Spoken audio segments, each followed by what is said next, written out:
You are listening to 90.3 WMSC, Upper Montclair, off the campus of Montclair State University. I am Tara, and this is Stomp and Stroll Radio, where every Saturday at 7, I bring you the best ska, punk, and rock and roll, and I am super excited because I am joined by Reade from We Are the Union.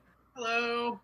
This is super awesome because We Are the Union just put out a new record called Ordinary Life. It came out June 4th, and I have fallen in love with this album. Like, this is everything about, like, Stomp and Stroll and, like, my show, like, that I wanted my show to project into the world, just condensed into one record, and I'm just so excited because it's amazing, and I'm really glad I got to talk to you. So Thank you so much.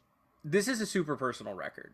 Yes. Like, this record is, and that's one of the, I think one of the most beautiful things about it is because you're super straightforward and honest with what you're talking about. What's it been like sharing that with people? I mean, for one, it's been really cathartic. You know, I think it's always really amazing to be able to kind of tell my story in a way that I know how to communicate. I'm not the best in conversation. I am in short bursts, but you know, I'm not the best speaker. I'm not the best. You know, I can't write prose or you know, I could never write a book, but I can write a song. And being able to channel that energy into such an important moment in my life really, I mean, it really felt amazing, and it felt like, you know, the way that I came out was in and of itself a performance, which is really a reflection of kind of everything that I am as a person. You know, I am a performative person. For the astrology people out there, I am a Leo rise. You'll be shocked. Everyone will be shocked. And so Cancer, I'm always crying over everything. Yeah, I'm a double Cancer Leo rise, so I'm just like, I am either everyone look at me or nobody look at me. I feel that. God, with do I no feel warning. that. But yeah, it's been incredible. And beyond that, it's just like beyond the catharsis of telling my story kind of the way I wanted to tell it.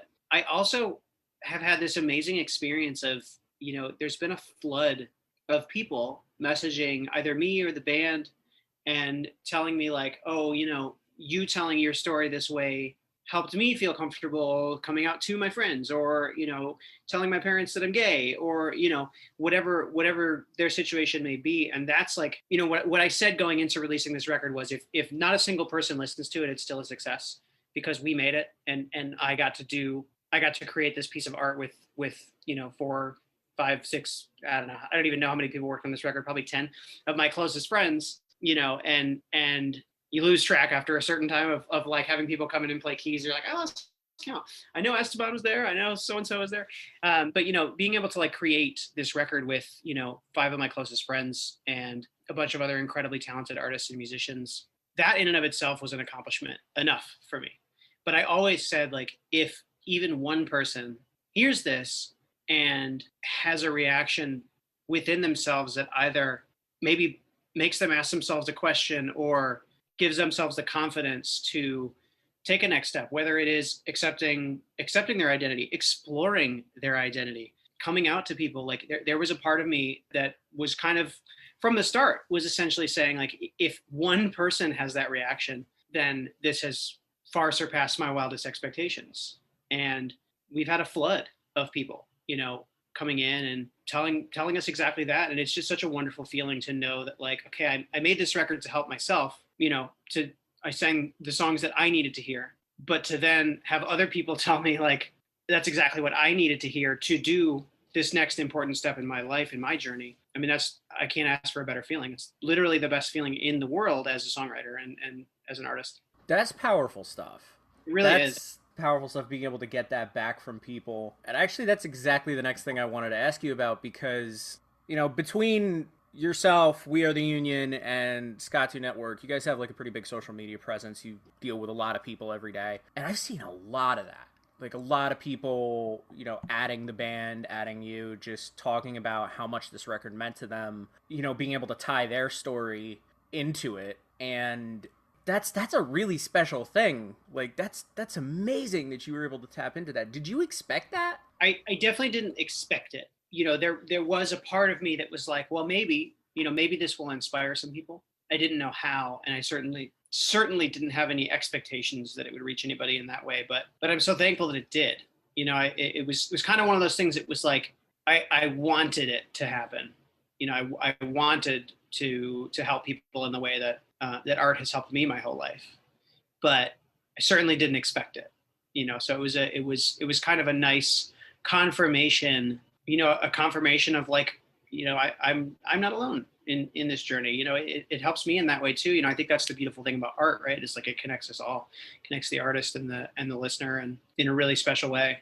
Yeah, that's been kind of my experience with the record as well. Being able to really like kind of find something, especially now because the pandemic's happening and there's interaction with everybody is kind of been at a bare minimum. Like being able to hear that back and feel like, that I'm not the only one going through this stuff, like, dysphoria and the whole coming out process. Like being able to hear that back in such a like a well put together way on the record, it's special. You guys really did something amazing with this album.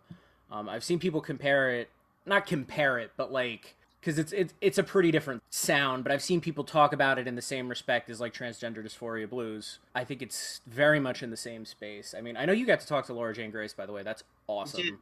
Yeah, it was incredible. He's a good friend and a wonderful, wonderful, caring human who reached out to me very, very early on, and we've been chatting ever since. So it was really great to go to Chicago and actually get to hang out with her in person. It was really nice. That's amazing. That's amazing. Yeah. I met her once at like I think it was when she did the book whose name I can't say on the radio. Mm-hmm. I was in full denial at that point about my gender identity, so I had grown a beard out and I had shaved my head. Mm-hmm.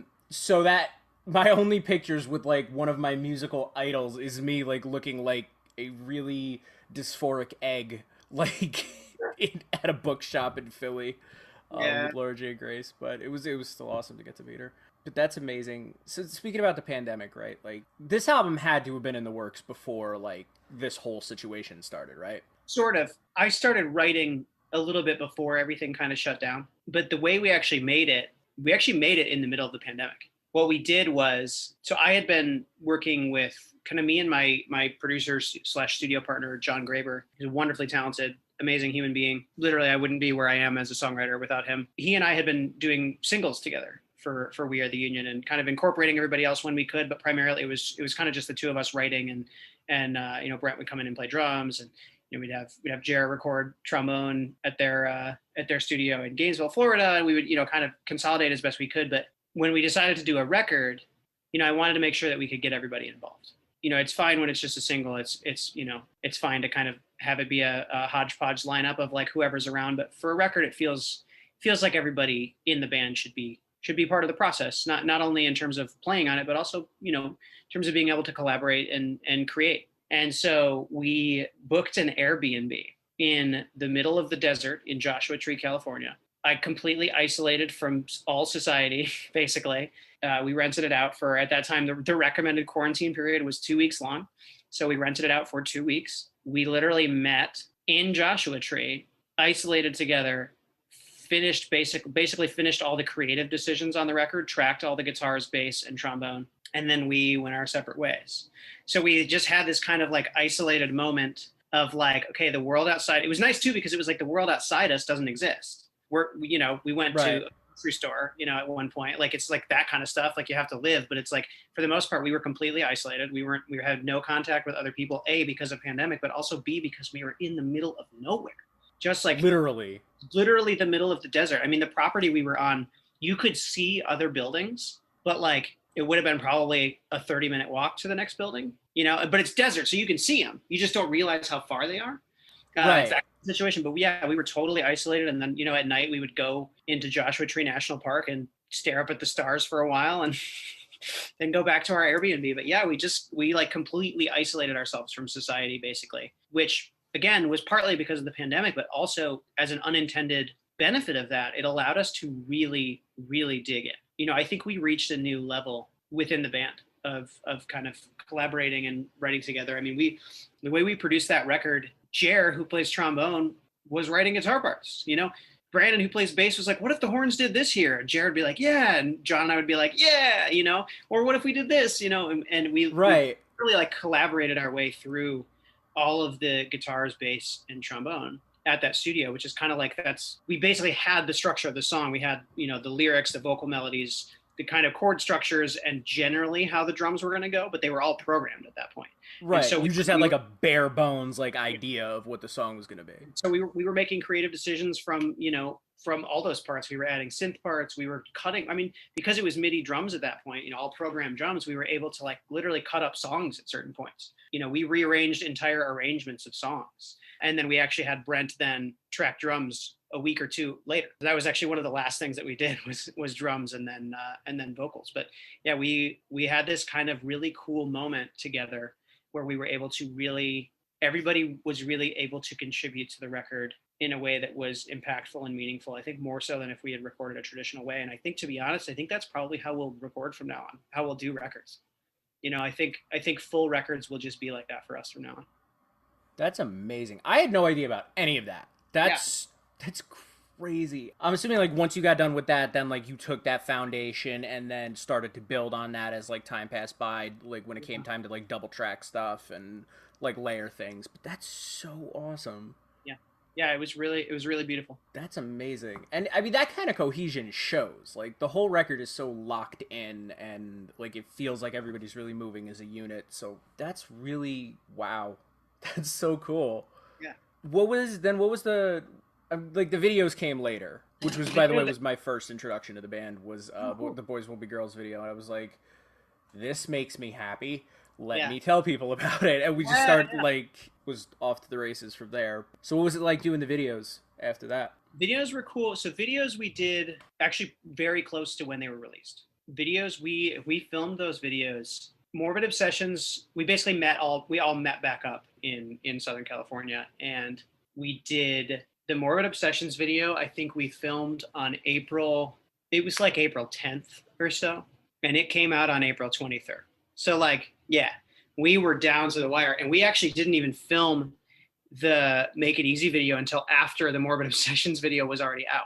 So that was the kind of timeline we were running on. I mean, it was just like, we knew we needed to make it happen. We wanted to make sure that we were being safe, that people were vaccinated when they could be. Like, obviously it was like kind of that gray area before where we are now, where it's like, it's many, many more people are vaccinated, and it's kind of, it's still a concern, obviously, but it's less something that we have to think about in our day-to-day planning. But that time when everybody came out, it was still a little bit like, okay, how do we had to make sure we were kind of taking precautions, and that made production a little bit more difficult. But ultimately, I mean, we were successful in producing 3 music videos in a crazy small amount of time, while making sure that we were like keeping everybody safe and healthy. And it was quite a feat. There were moments where we were like, are we going to be able to pull this off on the time frame that we have? But I was really thankful we were able to make it happen. But yeah, making a music video in a pandemic is not fun. I don't recommend it for anybody. It's especially if you're somebody who is trying to wear makeup.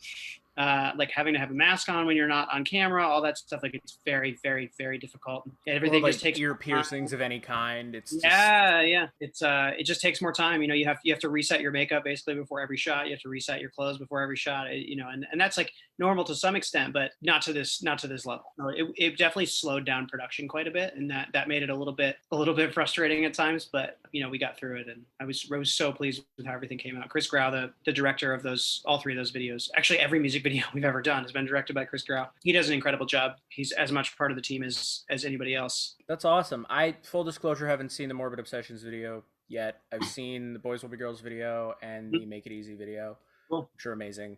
Which is weird because I think Morbid Obsessions is my favorite song on that record. Nice. Yeah. That video is a lot. There's zombies. There's all sorts of stuff. I'm so excited.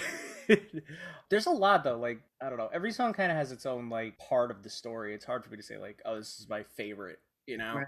Even like the closing track is like, it's a piece of it. Like, I feel like some people like now throw out album sequencing a little bit, which sucks. But like the whole narrative across Ordinary Life really fits. Like, even like December's the closing track, right? Yep. Not lying in front of the artist. Okay, cool. I was right. Awesome. I was like, am I gonna get this wrong in front of the person who wrote the record? No, I didn't. Good. But yeah, like even like that, like it really flows really well, which is it's awesome. The whole thing is amazing. Yeah, that record. Honestly, John made me write that song. Our producer made me write that song. It was the last song written for the record, He was basically like, you have to tie the whole narrative together. You have to tie it together. Like we need something that gives closure to the story arc. Like everything about this story is really interesting and beautiful, but like the listener needs some sort of closure, at least to where you stand in your journey now. And so he and I kind of like I wrote that song and then he helped me refine it while we were in the studio working on the other songs. So that one actually happened in the desert, which is why if you listen to the lyrics of December, you'll hear all sorts of references to Bombay Beach, at the Salton Sea, to Slab City, to all sorts of kind of landmarks around there, because that's where we were. I mean, that's what we were literally surrounded by, was desert and all these beautiful surroundings. And you can actually hear references to physical landmarks that were in our proximity, just because it was like you feel the energy of where you are and you find ways to incorporate it into your writing. So that song is really, really special, and I'm very grateful that John kind of pushed me to write that song, because it really does wrap up the narrative of the record, and I think it's a really important punctuation mark on the end of the record, and without it, it doesn't have the same kind of like, it wouldn't have the same kind of cohesive, big emotional closing. I feel that I agree with that, because like I think that's a moment that a lot of trans people, I don't want to say all trans people, but like a lot of trans people have that moment of, and if I'm misreading the song completely, please let me know, but have that moment of like, one of us is not going to survive this, whether it's, who I authentically am or what I was assigned. One of us isn't making it out of this. Yeah. Like, I think that moment is like, I had it. I think a lot of trans people, again, I don't want to say all, but like every other trans person that I've talked to and me have had that moment of just like, you can't not. Yeah. You have to like take this head on, and whatever, what happens. If it's going to change your life, it's going to change your life. Like, that's it. You can't. You're, Yeah. you know. So I think that like that is a powerful note to end the record on. Am I misreading it completely, or was that? No, that's exactly it. I mean, that song is quite literally a letter to the person that I was performing as, essentially, 10, 15 years ago. Yeah, I mean, you nailed it. But I also think, like, one of the beautiful things about songwriting is the song is mine until it's released, and then it's not mine anymore. I don't get to say what it's about anymore. I get to say what I wrote about, but it's about whatever people get from it. And I think that's kind of one of my favorite revelations as a songwriter is, like, I used to be very concerned with being understood, and my songs were very, very specific and very poignant. And I think that there's value to that. But for me, I feel like I became a better songwriter when I accepted that I can write from my perspective all that I want. But every single person who hears those lyrics is hearing them through the lens of their experience in their life. And as a result, they're going to interpret things differently than I intended sometimes. And that's okay. You know, and not only is that okay, to me, that's beautiful. That's part of the human experience. Is like, we're kind of just floating around expressing things that we feel, and other people are expressing how they feel about that in kind. And I think, like, when you really boil it down to something that simple, it's kind of beautiful when people get something out of a song that I didn't intend. It's beautiful too. The song Everything Alone, if you pick up the Descendants reference in the chorus, it's a really bittersweet song. But if you don't pick up the Descendants reference, which many people won't, it's a really mean song, right? And like, the idea of like that there's a double negative built into the reference of doing nothing with you in the lyrics of that song. There's a double negative built in there that only makes sense the way I wrote it, if you're intimately familiar with that Descendants song. If you're not, it just sounds like I actually don't want to see you ever again, and I don't want to be doing anything with you. And so, that was one of the first moments on the record when I heard people kind of interpreting that as a really negative song. I was like, oh wow, like, when you view it through a different lens than mine, that's totally what it is. It's a totally like negative song. And so I thought that was really beautiful. And I love when people get something completely unintended out of something that I've written. I think that's so beautiful and so magical. I've heard a lot of other artists say that, but that's exactly it. That's that being able to like put something out there and then like have other people take from it what they need. Like Yeah. that's amazing, and that you're able to do that is, I mean, that's again, that's powerful stuff. I feel like I've said that like 30 times, but it's true. This is this is really powerful stuff, and it's amazing that you're doing it. The record's been out a little while, videos are out. What's been your favorite part of the experience of Ordinary Life so far? Yeah. I mean, it sucks that we can't play shows right now because that would definitely be it if we could. And I know if you ask me again in about 3 months, that will be my answer. But for right now, I think it's just been the overwhelmingly positive reaction that we've gotten. I mean, there have been detractors and there have been people who either don't like the record because it doesn't sound like we used to sound, or there are people who are uncomfortable with the subject matter of the record. And Yeah, them. yeah, I mean that's how I feel. It's like yeah, I mean it's if there were a lot of people on YouTube who were like, there was a lot of criticism about like, specifically I was like accused of virtue signaling, and I was like, let me get this straight. I inject a milliliter of estradiol once a week. I present as myself, which is hard as hell, and I receive pushback everywhere I go, right? I do that to prove something to you, random person on YouTube?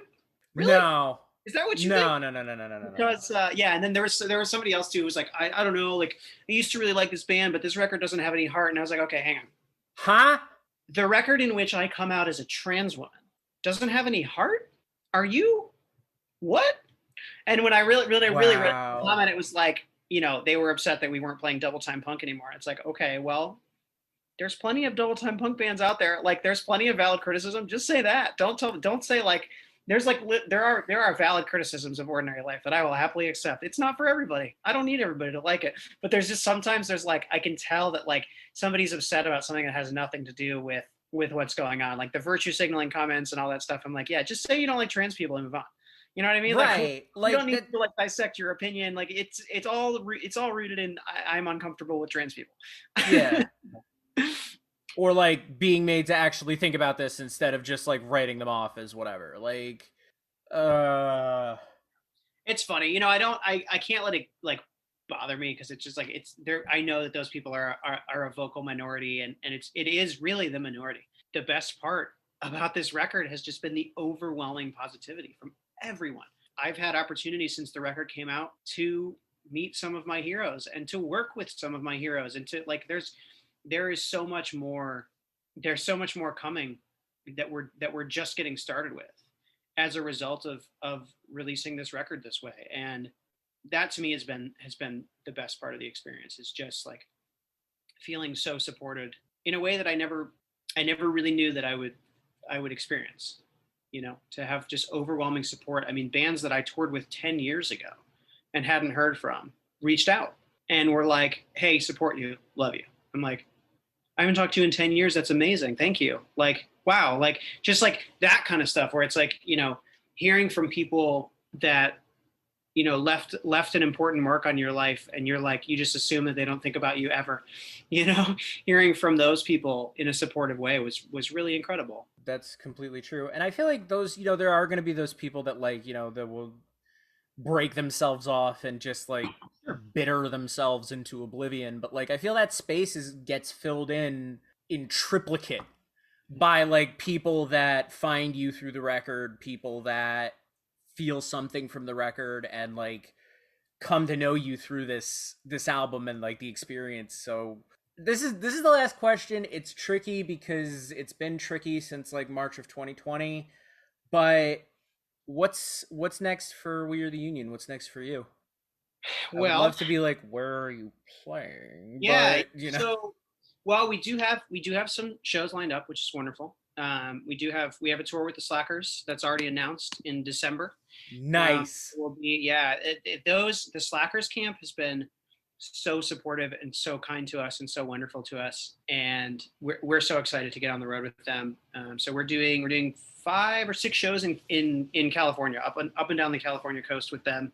In December, we are doing the Fest in Gainesville, Florida, conditions permitting, which it's looking pretty good. I mean, we've got almost 4 months, and I think I think it's looking pretty good, which is very, very exciting. So if unless something else comes up, our first show back should be the fest, which historically for us, the fest is always feels like our hometown show, and I think that's true for a lot of bands. Like even though you could argue our hometown is Detroit or Ann Arbor or Los Angeles, whatever you want to call it. Like we're scattered all over the place, so there's like a million hometowns, but the fest always feels like a hometown show, no matter what.